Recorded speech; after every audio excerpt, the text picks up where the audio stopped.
ଘଟଣା ଆମର 5 ବର୍ଷ ପରେ ବିମଳା ଆଚାର୍ଯ୍ୟ ଆମ ଦକ୍ଷିଣ ପଟକୁ କିଣିଲେ।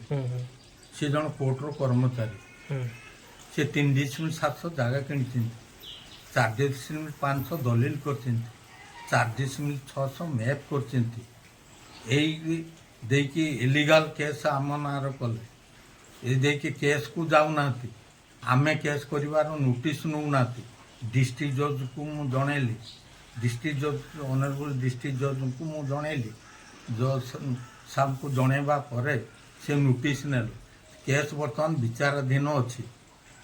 যেই স্ট্যাটস কো যেটা ହେଇଛି, যেটা ମାନେ ଇଞ୍ଜେକ୍ସନ୍ ଜାରି ହେଇଛି, ସେ ଜାଗାକୁ ସେ ଅବୈଧ କାରବାର କରୁଛି, ଆଜି ଖୋଳି ଦେଉଛି।